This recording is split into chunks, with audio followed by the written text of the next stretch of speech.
It says it's 5 degrees, it feels colder. I'll join you. Oh my god, it's cold. Oh my god. Underneath here is pure pain. Up here I'm staying alright at the minute. Hello and welcome back to Men's Health Icebreakers, the show where we take a cold plunge and a deep dive into our guests' thoughts on training, nutrition and life. Today I'm joined by former Formula 4, try saying that fast, Tongue twister. driver, athlete and presenter, Billy Monger. How you doing, dude? Yeah, good. What's your ice bath experience like?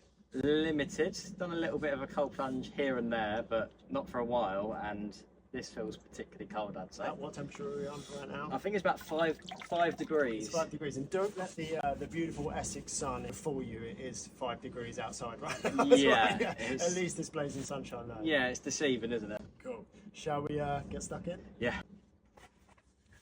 Last year, you broke a world record, becoming the fastest double amputee in history to complete a full Ironman triathlon at the Ironman World Championships in Kona.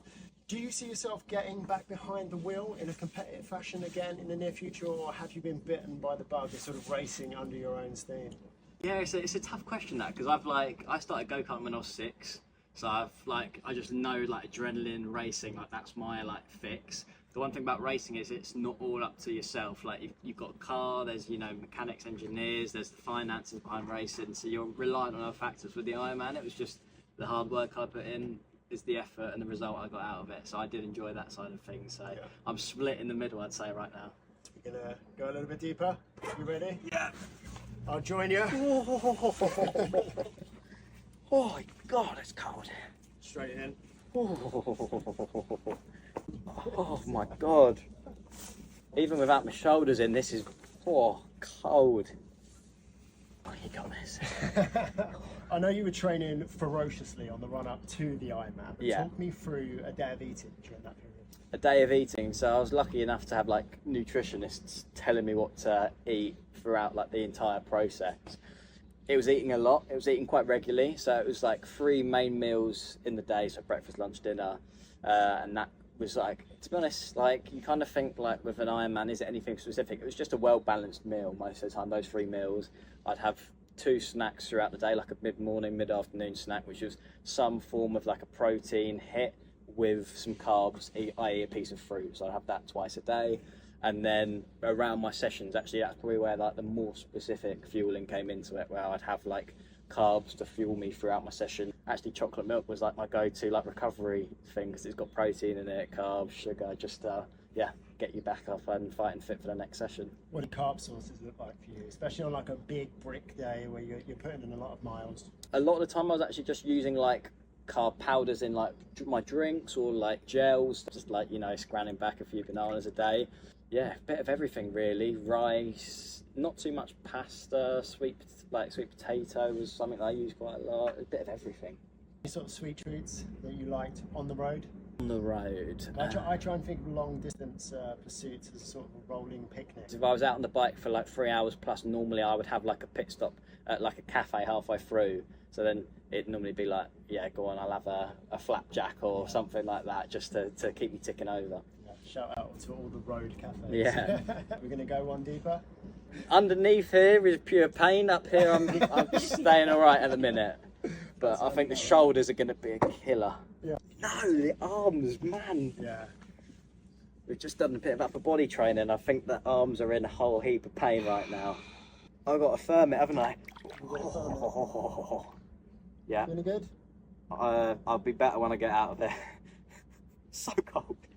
What were the biggest challenges you faced during prep for Kona? Biggest challenges, looking after my stump health, so it's quite a specific problem for an amputee, but just exercising and doing running and cycling, particularly those 2 disciplines, in sockets. You get rubs and sores, and getting the sockets to fit me correctly is like running in a pair of shoes that are 2 sizes too small. If you do that too regularly, you'll just knacker your body out. Actually, a lot of it was trying to balance my schedule with training. I'm starting to shake now when I'm answering these questions. Yeah, a lot of it was trying to balance my schedule of training to give myself enough break between sessions so that I could let everything heal up, let my skin dry up, and if I've got any breakdown areas, just let it all firm up enough so I didn't get any big issues. There were a couple of blocks in training, particularly one where I went to Japan, where I came back after being away in Japan, working and training, and I had to take 10 days off training because my stump health completely deteriorated from getting on long haul flights after training quite a lot, and everything around it just got too much. The last 3 months was 20 hours a week, about close to 3 hours a day. So that was split up between 3 disciplines, and most of my swims were between an hour and an hour and a half in the pool. Cycles were, like, in the last 3 months, they were all 2 hour plus. Like, my longest one was about 6 hours, I think, 6 and a bit hours, and then, yeah, lots of 2.5 hour runs. Getting used to training with no headphones as well, that was something that I implemented quite early on, just to simulate what it was going to be like on the day. How did you find that initially? It's weird at first, actually, training without headphones. Like, I've always been someone that used headphones, like, when I trained, like, and it kind of distracts you. So I remember the first couple of training sessions being like, oh, wow, I'm just like alone with my own thoughts. And to be fair, because I was training quite a lot and I was always hungry, I was a lot of the time thinking about what the next meal was going to be. Fantasising about the chocolate milk based session. How you feeling? Cold. Cold enough? Cold enough, yeah. So go a little bit deeper. What was the biggest sort of difficulty, struggle you faced during the event, and how did you overcome that during Kona, the Ironman itself? So, like, when I got to Kona, I felt really prepared. I felt like all the preparation couldn't have gone any, like, better realistically. So I felt like I couldn't have done any more, which is quite a nice feeling to have when you turn up to, like, a race day, like, event like that, knowing that, okay, I've put the work in. Like, now it's just, like, see how it goes on the day, effectively. I'd probably say, like, the thing I was most nervous about was, like, stump health. That felt like the main thing that could sort of alter, like, whether I was able to finish the event or not. When you've trained for a year, you've put up, like, you know, all of your efforts into something, you want to see it pay off, and the fact that it was for comic relief, for charity, that added the extra element of pressure, where it's like, I won't just be letting me down if something goes wrong here. Like, I've got people that are, you know, dependent on that. Like, in the back of my head, that was quite a challenge, I'd say, in, like, the dark moments of doing an Ironman, of, like, trying to quieten that voice, to not let it, like, overtake my thoughts of just, like, don't forget what you're actually doing right now. In 2024, you appeared on the Christmas special of Strictly Come Dancing. Cool. Talk me through that process. Was that more nerve-wracking than Kona for you? Absolutely bricking it. Always just growing up around sport, I've never danced in my life.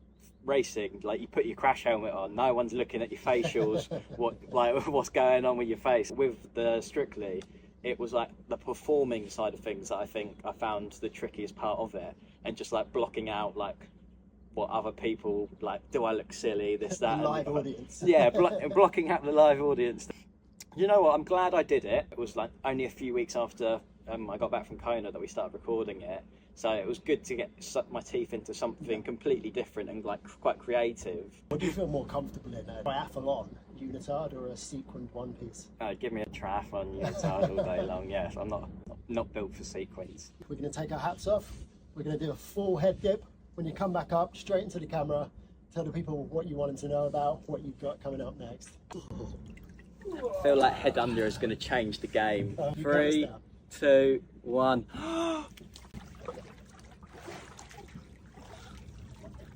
I want you guys to watch this comic relief documentary that I spent a year doing for the Ironman, so check it out.